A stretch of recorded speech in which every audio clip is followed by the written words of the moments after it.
हाँ, रिसेंटली जो UPSC civil services जो परीक्षा हुई है उसमें मेरी 295 रैंक आई है पूरे देश में। और मेरा परिश्रम एक्चुअली थोड़ा लंबा चला है। इससे पहले मेरा प्रीलिम्स हर बार हो रहा था और लास्ट टाइम भी मैंने इंटरव्यू दिया है। मेरा 6 मार्क्स से लास्ट टाइम सिलेक्शन नहीं हुआ था और इस बार मेरा फाइनली लिस्ट में हो गया है। और परिश्रम तो हर स्टेज का अलग अलग होता है, तो मतलब यही सब मैंने जो मेहनत कर सकता था मैंने घर बैठ के और अपना बेस्ट देने की कोशिश करी। That's all. परिवार का किस तरह का सहयोग है? परिवार का सहयोग हर तरीके से रहा है। सबसे पहले तो आर्थिक बात करूँ मैं तो जिसमें मुझे मदद की ज़रूरत पड़ी तो परिवार ने हमेशा सहयोग किया है। और उसके बाद भी परिवार ने कोई प्रेशर नहीं डाला कि जैसे मैं आईआईटी से पास आउट हूँ कि तुझे नौकरी करनी चाहिए, तुझे नौकरी करनी चाहिए, ऐसा कुछ नहीं कहा। बेसिकली ये कहा कि तुझे जो करना है तो वो कर ले, कोई दिक्कत नहीं है। और उसके बाद में मॉरल सपोर्ट के बारे में बात करूँ, इमोशनल सपोर्ट के बारे में बात करूँ तो उसमें परिवार ने हमेशा मदद करी है, तो मैं बहुत आभारी हूँ परिवार का। किसान परिवार से संबंध रखते हो, कहाँ से प्रेरणा मिली, किस तरह से हाँ, मतलब बेसिकली तो हम किसान ही हैं। मतलब मैं मीरापुर गांव से हूँ। स्टार्टिंग के 15 साल भी मेरी ज़िंदगी के मैंने मीरापुर गांव में ही जिए हैं और अब भी हम खेती बाड़ी से पूरी तरह से इन्वॉल्व हैं।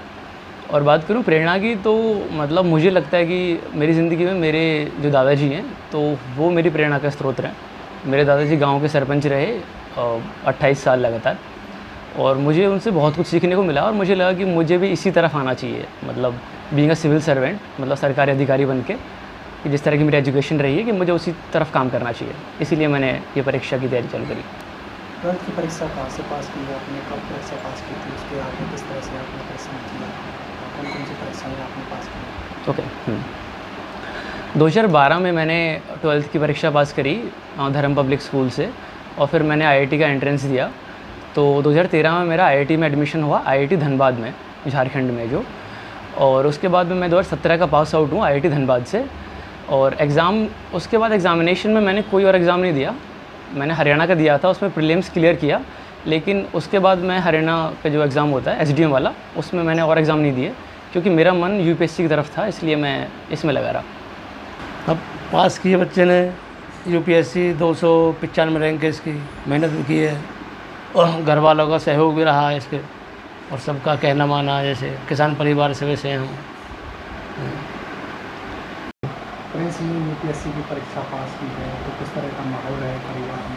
देखो, हमें बहुत खुशी की बात है, एक हमारे बच्चे ने यूपीएससी की परीक्षा पास की है। और सबसे बड़ी खुशी तो हमें इस बात की है कि बिना कोचिंग के घर से बैठ के इसने तैयारी की है। इसने आईआईटी करने के बाद घर से तैयारी अपनी लगन रखी है, बिना किसी कोचिंग के, नेट से ही जो भी कुछ है वो पूरी तैयारी इसने करी है। और पिछली बार भी इसका खाली इंटरव्यू में रहे थे और अब की बार इनका क्लियर है, 295 रैंक है। तो हमें बहुत खुशी की बात है, हमारे बच्चे की जो मेहनत है वो सफल हुई। और बच्चों से किस तरह की अपील करना चाहोगे? बच्चे से अपील तो एक तो इनके संस्कार ही बच्चे के बहुत अच्छे हैं। एक जिस परिवार से ये लिंक करते हैं, हमारा मतलब जो समाज सेवी की तरफ से है, पहले ही हमारे जो पिताजी हैं वो भी गांव में सरपंच रहे हैं और अब भी यहाँ घर आने जाने वाले इनके शुरुआत से ही, मतलब कोई भी आते जाते हैं तो सबकी आने वाले इनके कोई भी आएगा तो सबसे पहले उन्हें पानी देता है। अपनी पढ़ाई छोड़ के कोई भी आएगा तो पहले उन्हें पानी की पूछनी, फिर चाय पानी जो भी करनी है वो ऐसे करनी और फिर अपनी पढ़ाई में लीन। और बहुत अच्छा स्वभाव है लड़का का और इसके विचार भी बहुत अलग हैं, हम सबसे अलग हैं। इनकी इच्छा ये है कि भाई मुझे ये नौकरी मिले यूपीएससी की, जो मैं पब्लिक की सेवा कर सकूँ। जी सर। और किस तरह की इसके पीछे मेहनत की आपने? जी सर, करीब 4 साल हो गए हैं मुझे।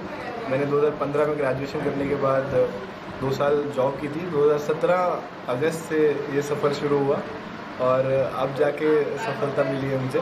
तो जाहिर सी बात है, बहुत खुशी का माहौल है और मैं इस सबका श्रेय अपने घर वालों को देना चाहता हूँ, जिनके सपोर्ट के बिना ये शायद पॉसिबल नहीं होता।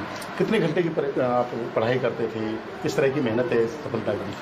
जी सर एक्चुअली घंटे में करीब 10 घंटे रोज़ाना पढ़ाई करता था, और घंटों से ज़्यादा इम्पॉर्टेंट है परसिस्टेंस, कि तुम लगातार कैसे कर रहे हो। जैसे तुमने आज बेशक 10 घंटे पढ़ लिए, तो कल तुम ये नहीं कि 2 घंटे पढ़ो।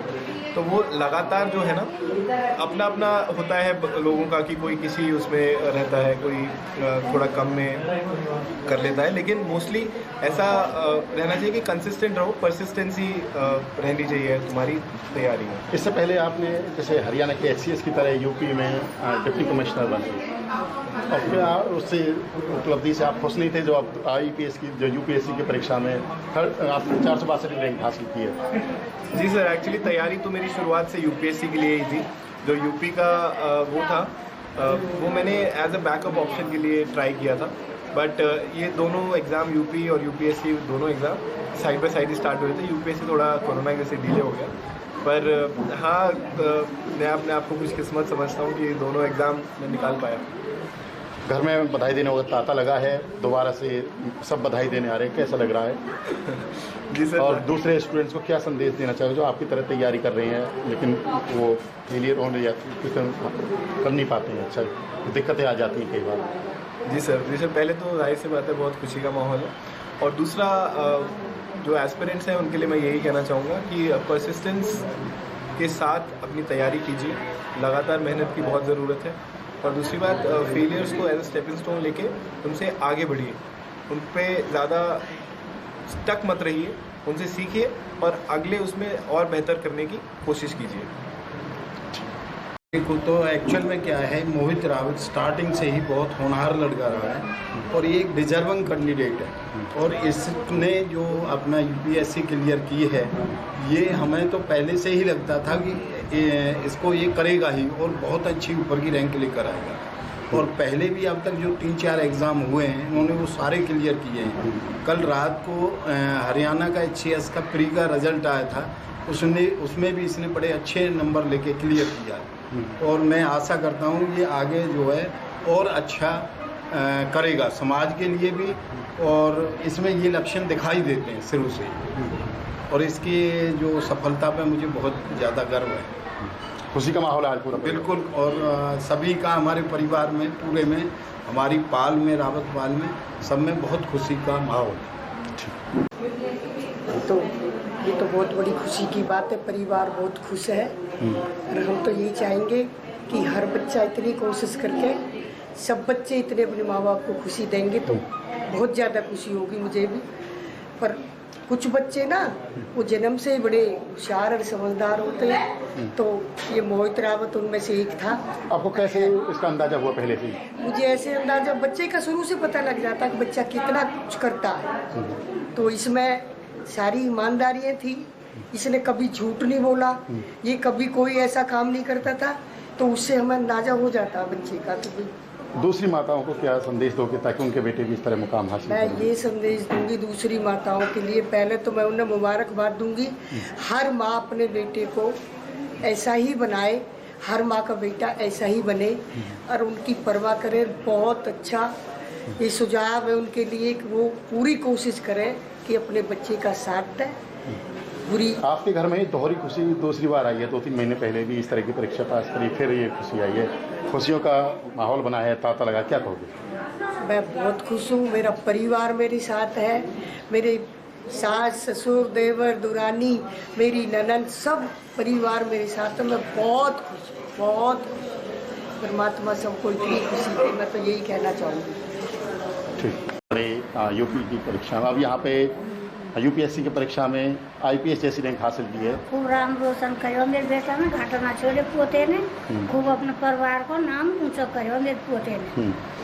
क्या कह रहे हैं? बधाई देने वाले लोग आ रहे होंगे, खूब बधाई दे रहे हैं मेरे पोते, घाटो ना छोड़े भगवान। खूब आपको लगता था एक दिन ये इस सफलता को हासिल करेंगे? तो जब छोटा सा था क्या खूबी दिखती थी आपको? छोटे से हो ना खूब खूबी, बाकी मम्मी भी खूब पचावट कराई, खूब बेचारा पढ़े हो, खूब पचावट करिए मेरे पोते ने, खूब पढ़ाएंगे, खूब पढ़ाई। आपको लगता था ये एक दिन अफसर बनेंगे? वो लगे हो यहाँ दिमाग बहुत हो मेरे पोते में। कैसे पता लगता था आपको? ऐसे लगे हो पढ़ते रहे हो हर वक्त मेरे बेटा। आज खुशी है घर में? आज खुशी है, परिवार में नाम कर दियो मेरे पोते ने। हमसे जुड़े रहने के लिए हमारे YouTube चैनल को सब्सक्राइब करें और नई वीडियो की नोटिफिकेशन के लिए बेल आइकॉन को दबाएं।